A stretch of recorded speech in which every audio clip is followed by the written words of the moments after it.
Hey, y'all. Welcome to the Sales Chalk Talk Show brought to you by Redcap Sales Coaching.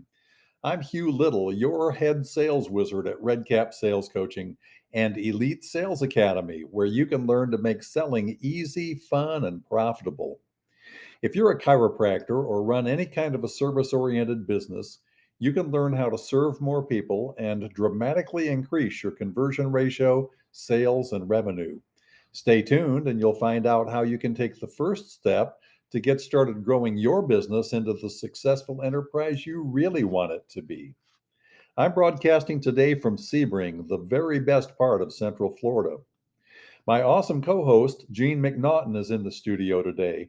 He's the president of GeoBear USA, America's newest premier ground engineering company. GeoBear helps customers improve the ground they live and work on. In his prior life, Gene ran a successful business growth consulting firm, having consulted more than 159 companies over 12 years.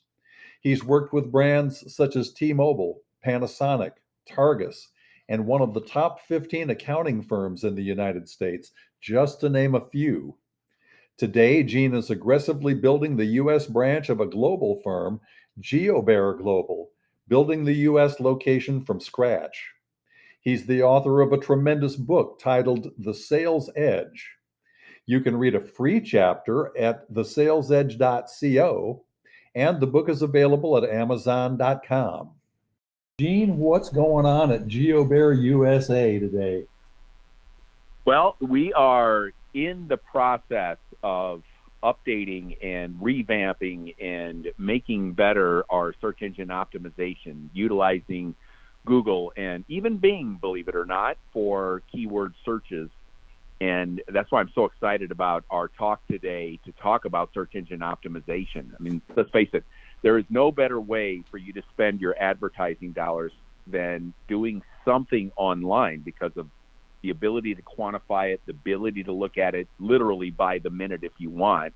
And, we've got an expert here today that is going to talk about how to maximize your local or regional search engine optimization and get the most for your ad spend. So I'm pumped.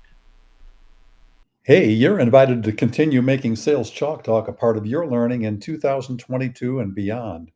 Every week, you'll be able to get inside the heads of some of the most brilliant people in the areas of sales, marketing, leadership, business, and success. You can listen to all the past and future Chalk Talks at redcapsalescoaching.com/podcast. And you can listen on iTunes, and we're just about everywhere else you can listen to podcasts too. On upcoming shows, we'll have a great lineup of guests coming up for you here on Chalk Talk. So stay tuned and learn more and more about how to build your business and your sales. Today, we're most honored to have marketing expert John Lightfoot with us. Let me tell you just a little about John. He's the founder and CEO of Strategic CEO Solutions, SSS.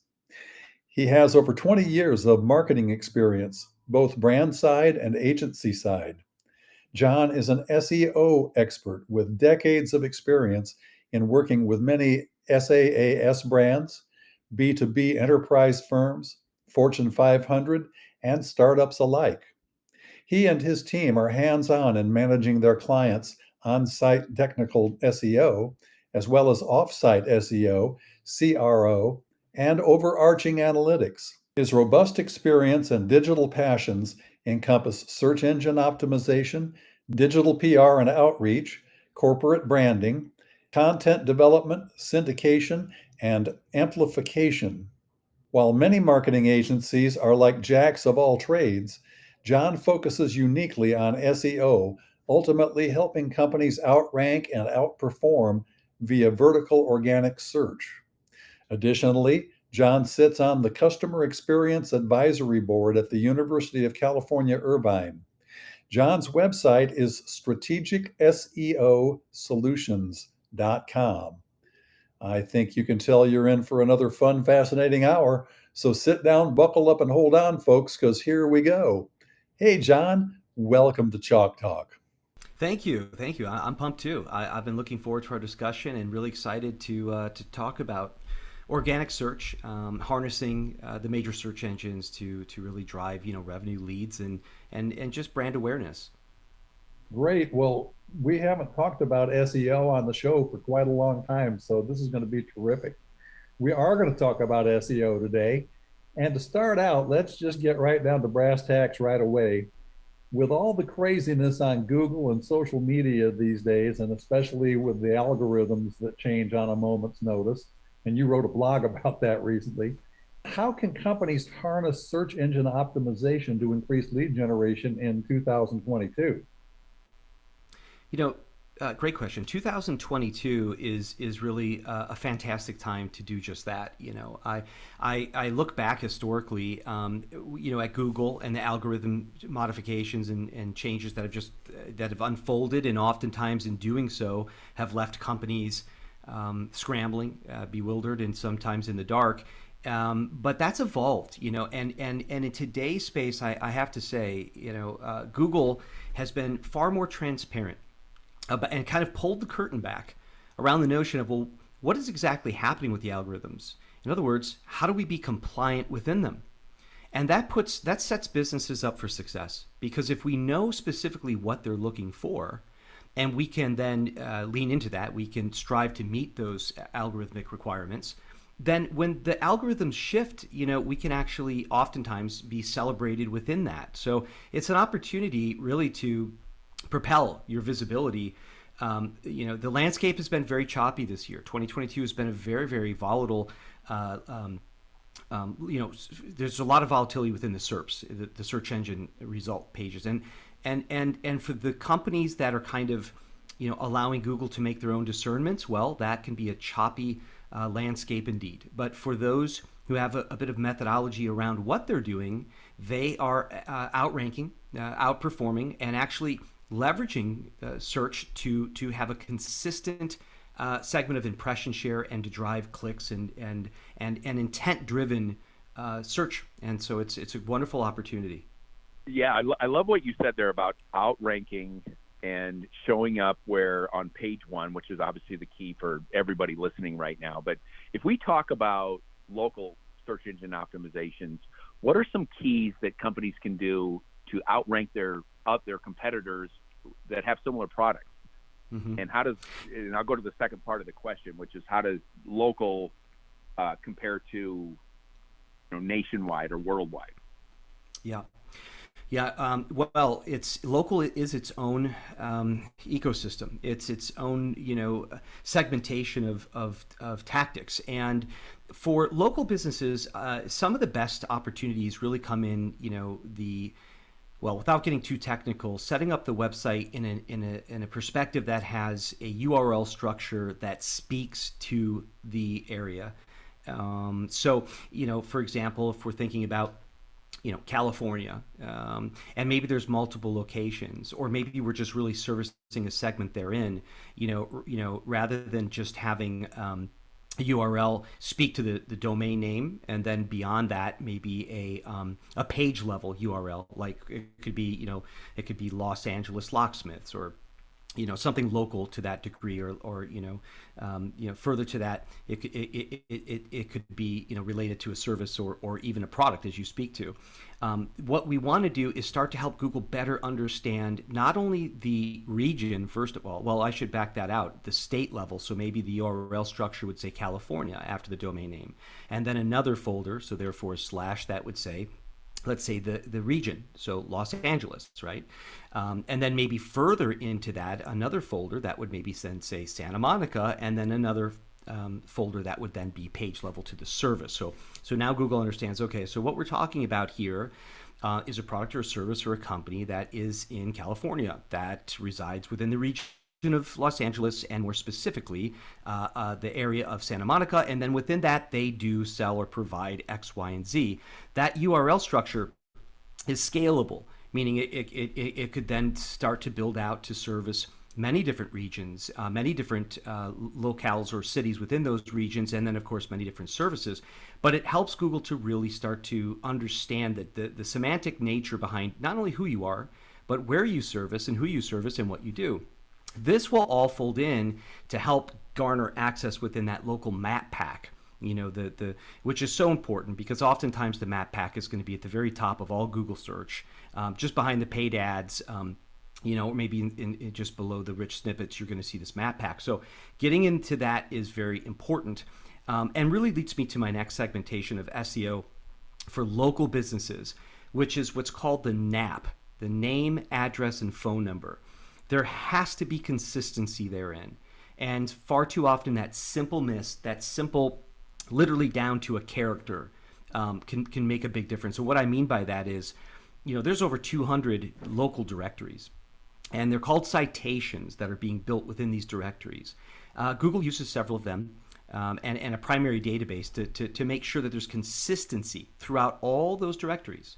So if, for an example, in one directory you're saying that your address has a suite number C, and in another directory it's devoid of a suite number completely, or it just says number C or something like that, it's not cohesive, that can actually have a negative impact. But having consistency throughout those directories all the way down to, you want to verify that the address is accurate, the phone number is accurate, your business hours are accurate. Having that level of accuracy throughout all of those directories is going to be very, very impactful.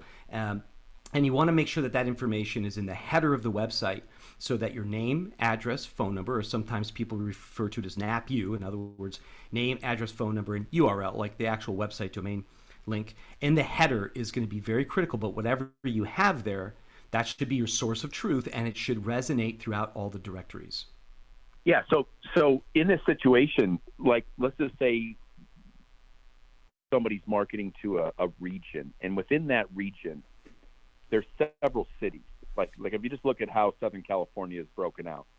So you got Irvine, which is where you are, Rancho Santa Margarita, which is where I am. Then you've got, everything from Pomona to Yorba Linda to Corona to all these little pocket cities. How do you adjust based on all the pocket cities if you want to show up at the top when somebody's searching from one of those pocket cities? Yeah, so the right thing to do is to build out interior pages that support those cities, and make sure that the URL structure is very clean and dialed in, so that Google understands that you're targeting that region. So as an example to what you're speaking to, there would be a domain name, and then, like we spoke to, potentially California / kind of Orange County / Irvine / and then whatever the product and service is. And then you could do the same exact thing, except for switching Irvine out for, it could be Aliso Viejo or Laguna Niguel or any of these other areas. And then what you do is, within each of those pages that are tied specific to the city, you want to have a very definitive keyword ecosystem that resonates through the product or service, and as an appendage also adds the name of the city to those keywords. Oftentimes you're going to want to be looking at keywords that are targeting near me as well, the service or the product near me. Those keywords are very, very important. And the more specific you get, or the more long tail, so it would be a product or a service plus the city plus a near me, the better you will do in hyperlocal search. Now, a lot of what we've talked about so far has been what would be deemed on-page SEO. So we're speaking to tactics that can be implemented throughout the website itself, page level. But there's another segment to this, which is off-page SEO. And off-page SEO is the practice of building links that are pointing back to a website, and leveraging that to not only build authority and trust, but to support the keywords in which you wish to rank.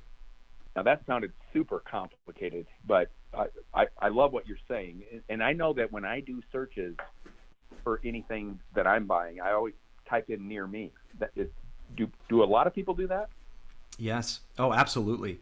It's prolific. In fact, it's ubiquitous these days to people who, here's the thing, beyond ranking on the first page, which is so important, it's ranking for keywords that are, intent-based, that are action-oriented, that are revenue-generating, and the easiest way to say it would be lower funnel, the bottom of the funnel, right?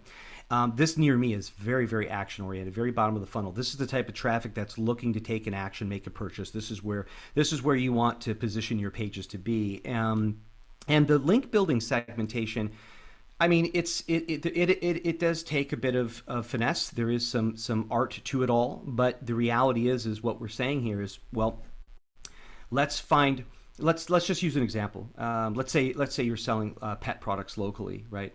It would be finding websites that are trusted, that have strong domain authority, and that are thematically and semantically just naturally speaking about pets or pet supplies, or even if that isn't their core crux of what they speak about, it's certainly within a narrative, meaning that they're a lifestyle website. They're talking about families, right? They're talking about families and parenting and just life in general, and naturally they speak to pets too. And so when you locate that type of content, just editorially reaching out to those sites and asking them to, like when you find an article speaking about pets, to link to you, and to add that link, and then serving them a very specific anchor, a very specific keyword that you'd like for them to use when they link to you.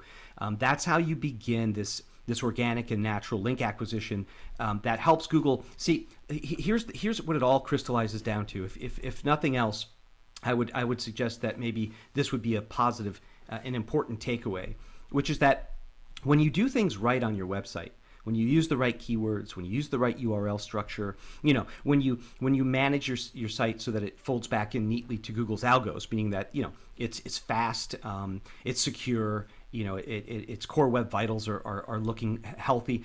When all of that's happening, well, Google sees you, and I could venture to say they hear you. They hear who you think they should send to you.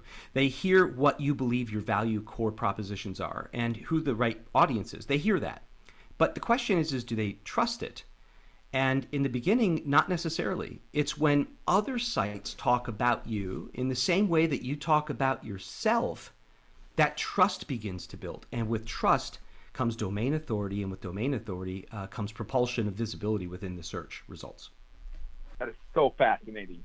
It's so good to talk to somebody that is in this world day in and day out, because everybody listening to this right now would love to broaden the top of their funnel and get more people checking them out or filling out a form or making a phone call or setting an appointment.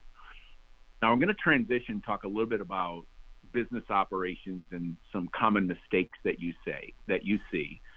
And the question is what is a commonly held belief about search engine optimization that should be reconsidered? Well, I would say, the notion of keyword stuffing. So oftentimes when people look at SEO, they think, well, let's find the keywords first. Now that we have them, let's add them let's add them everywhere. Let's add them to the title of the page and the description and the H1 and all throughout our content and those sorts of things. Today's algorithms, the way that Google can crawl pages is very sophisticated. It's more often these days about the semantic nature of things, like having a keyword or two, sure, but also supporting those keywords with their semantic partners, maybe the plural versions or other ways that people speak to things, and giving better context. And so, here's the thing, to answer that again in kind of a crystallized capacity, just one takeaway cleanly, it would look like this. Always think of SEO in today's world under the notion of qualitative, not quantitative.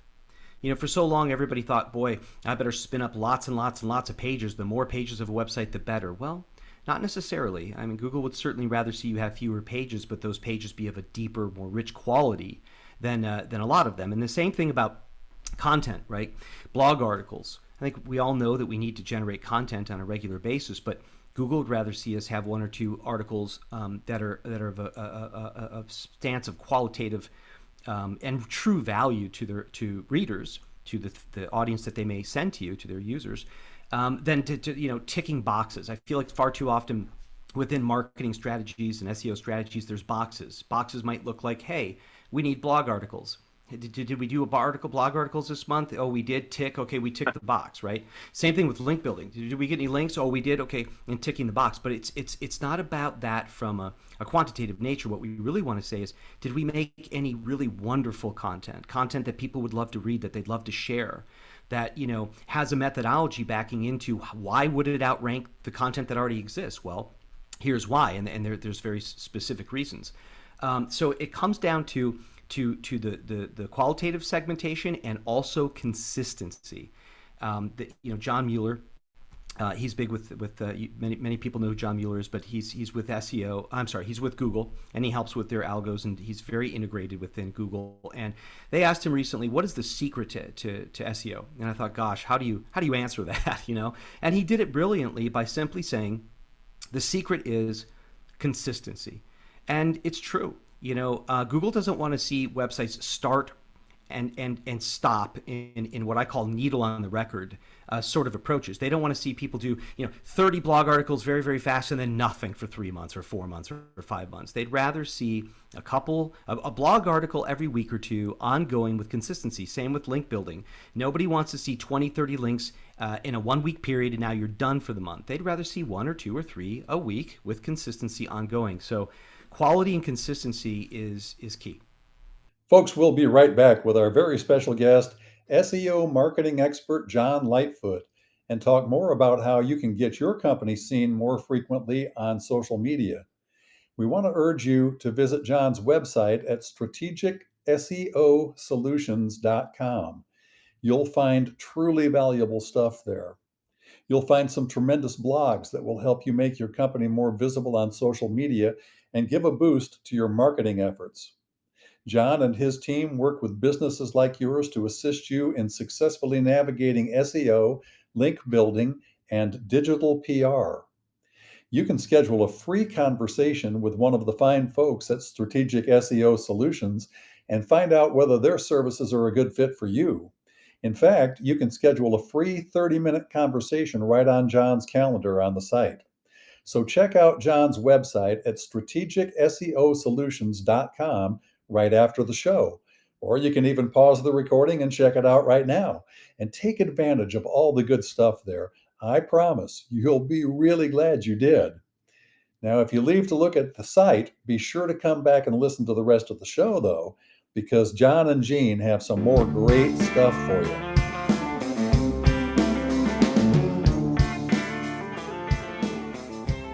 We're back with our very special guest, SEO marketing expert John Lightfoot. John's website is strategicseosolutions.com. Now, another thing I saw that you said is that authority is the new currency. So what is domain authority and why is that so important? Yes. Thank you for mentioning that. It's critical. It's absolutely critical in having any sort of, well, let's just call it exposure, any visibility. There's a saying, which is that the best place to hide a dead body is on page 2 of Google. If we take that lens and we realize, well, we may rank on page 2, we may rank on page 3, 4, or 5. I mean, at the end of the day, the visibility there is going to be truncated to such a degree that it's really not going to provide a lot of value. So the question is, well, how do you propel yourself onto the front page of Google? And if we really look at the epicenter of that answer, it comes down to trust. And trust in Google's eyes comes down to, domain authority, the authority that a website has in order to have a voice within its niche vertical, and therefore to be able to hold the coveted front page spots within Google search results. So there are ways to track this. There's ways to discern this. Moz created they created the terminology domain authority. They created that algo that decides the authority of a website. And it goes from 0 to 100. And the higher your domain authority, the more trust you have, the more trust your website has in order to be propelled through the rankings and to hold coveted first place rankings. So Ahrefs is another very commonly used tool. Ahrefs has the DR, stands for domain rating. It's very, very, very similar to DA, domain authority. So DA, DR, these are ways to get your pulse on how does Google see your site, how much authority do you have, which can also be likened to thought leadership. How much do you have? And when that number goes up, and especially when the anchors, the way that people speak about your website is the way it's appropriate. It's translated naturally to how you wish to be spoken about. That's where you're going to start to see yourself outranking, outperforming within search, and propelling into the first page of Google. So fascinating. It's complicated, and that's why experts like you exist. It is complicated for the smaller business owner. Now, what is one way that a company can craft a strategy to boost domain authority? What are some of the do's and don'ts? Again, think about the small business owner that may not have a full-time marketing resource. Maybe it's the business owner that's the marketing resource. How do you advise in that situation? Well, yeah, I would say this: if budget and time are if the bandwidth isn't dramatic, and so we have to be most effective in a smaller way, the best way to do it is again taking that lens of quality over quantity, and really just trying to have again fewer pieces of content written. Even if it's one in a month, but that one is of stellar quality, it'll be effective. But from a link acquisition perspective, just performing natural outreach and trying to obtain a link or two as you can. If you could do a link in a week, that's fantastic, right? And trying to get those links coming in from sources that are just as highly trusted as they can be. When we look at the metrics around a website, when you're considering link acquisition, you want to think about the domain authority, like we talked about. You want to run a search and understand what is the domain authority of the site. But that is only one metric that should be looked at. There's other metrics too, like page authority, like their interior pages, how trusted are they? And there's also time, like how long has the website been in existence? And there's also spam score. And I just want to stress here that it's if you were to obtain a link on a website that's a DA 50 or 60, something very high, but their spam score is high too. Maybe it's 20%. I saw one the other day that had like a DA 70, which looks fantastic, but their spam score was 33%. You don't want those links. You want to decouple from toxicity, not attached to it. So my whole point is, finding some websites that are just really clean in their metrics and reaching out and looking for link insertion into those sites. And another way too is curated lists. Do a search on Google, find lists that are already talking about top 10 about whatever your service or product may be, right? Top 10 companies, top 10 local companies, and reaching out editorially and just simply asking to be part of that narrative. You'd be surprised how just simple outreach can actually be effective. The last thing I want to say is this: when it comes to organic search, this is the way I look at it. I love paid search. I love paid media, like paid social, paid these types of things. I love it, and it's very effective.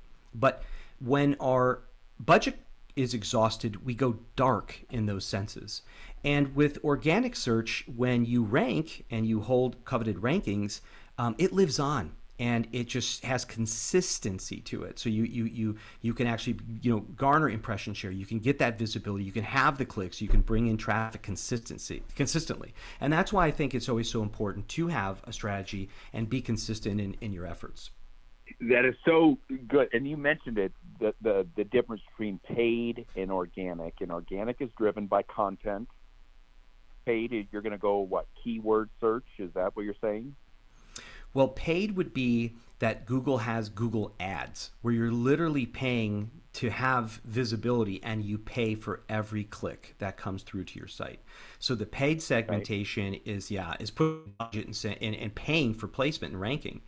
Organic is not. There's no paid component to it whatsoever. It's Google has chosen to rank you naturally within the search results. So a lot of times companies will use paid initiatives to give that initial exposure. But the whole strategy and plan is, in due course, they'd love to rank organically, so they come up naturally in those top positions, and then they can pull back from the expenditure and paid because their visibility is, free. And there's a deep level of trust that comes to consumers when they see that Google has chosen you to rank at the top of search as opposed to you paying to be there. So there's value on both sides of that coin. Okay, so let me ask you one more question before I turn it over to Hugh. So I'm going to put you on the spot here. If you had $5,000 a month to spend, would you and let's just say over a 6-month period, would you rather do paid spend on Google, or B, would you rather hire a salesperson whose job is to go make phone calls, knock on doors,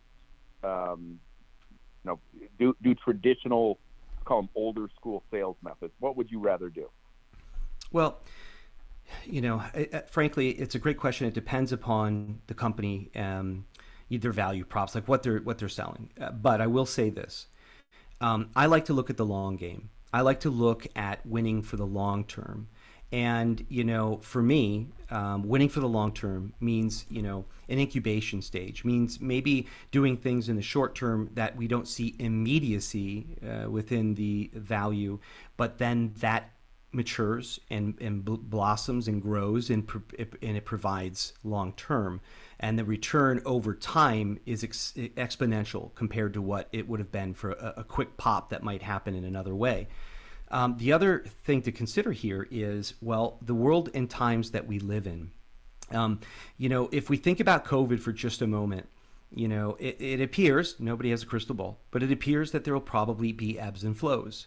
In other words, a new strain comes, everybody then pulls back. But what happens when people pull back? The psychodemographics show they turn to the internet because we're all contained in our houses, or we're far less integrated within our communities, or going shopping and different things.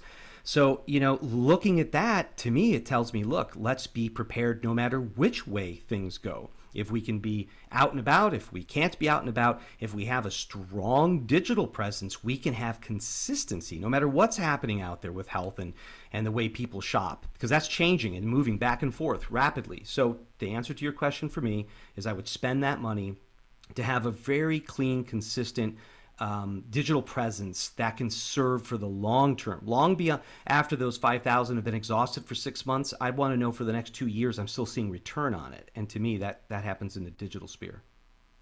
John, it has been so much fun and so great having you with us on Chalk Talk. Before we let you go, we do have one more question for you. Sure. It's one that we ask all of our guests on every show, and it's based on one of my favorite books, The One Thing by Gary Keller of Keller Williams Real Estate. If you could give our listeners just one piece of advice that you consider to be the most important in gaining success in their businesses, their sales, their SEO, their relationships, their lives, what's the one thing, John? I would say the one thing is there's the 80-20 rule. And I like to live by it, and I suggest it often, which is frankly that 80% of the success is coming from 20% of the things that we're doing. And it's really understanding what that 20% is and beginning to shift more of our focus, more of our time and effort into that 20%. There's only so many hours in a day, and I think the more effective and productive we can be in the areas that are most productive in our life is a prudent plan, and one that pays in dividends. Folks, here at the Sales Chalk Talk Show, we believe in taking action. So check out John's website at strategicseosolutions.com right away. Check out all the great blogs and use the information to grow your business. Find out how John and his team can work with your business to assist you in successfully navigating SEO, link building, and digital PR. Schedule a free conversation with one of the fine folks at Strategic SEO Solutions and find out whether their services are a good fit for you. In fact, you can schedule a free 30-minute conversation right on John's calendar on the site. Don't procrastinate. Take massive action now. Go to John's website at strategicseosolutions.com right now and take advantage of all the great stuff you find there. I also promised to give you some information about how to increase your business and sales, so here it is. If you'd like to start scaling your sales and revenue, you can have a free sales strategy session with me. Go to redcapsalescoaching.com and you'll find a button on every page where you can schedule your free, no obligation, valuable session. You'll also find a ton of information at redcapsalescoaching.com that will help you tremendously in increasing your sales. Read a free chapter of Gene's book at thesalesedge.co and get your copy of his awesome book, The Sales Edge, at amazon.com. John, thank you so much for taking time out of your busy schedule to come and share this great stuff with Gene and me and our audience. And come back and talk to us again sometime soon. Absolutely, and thank you. Thank you for having me on your podcast. Really appreciated it. Really appreciated the questions as well, and it was certainly a pleasure. It's our pleasure too. And Gene, what parting comments do you have today? Well, for every business leader out there or business owner, getting customers in the door, getting attention is the name of the game. And there's a couple schools of thought. One says, I'm just going to hire another salesperson and depend on that person to knock on doors and make phone calls, which would be traditional. Then there's the companies that I believe are, and I believe most people listening right now after hearing this are thinking, okay, I need to really get zeroed in on my online presence and my search engine optimization and page spend. And what I'd say is, don't dabble in this. Go find somebody that can guide you and advise you, that does this day in and day out, like John. And his website is strategicseosolutions.com. But don't go it alone. I've talked to so many business owners that said they, quote unquote, tried, some paid spend.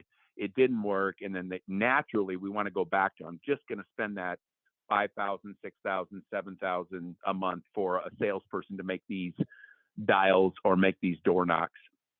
And if you really think about it, especially if you're in a reactive business, meaning people aren't thinking about your company until they have a problem. And what do, listener, when you have a problem or you need to explore something? You go right to your phone, or you go right to Google or Bing and type in, whatever the problem is near me. That's what I do.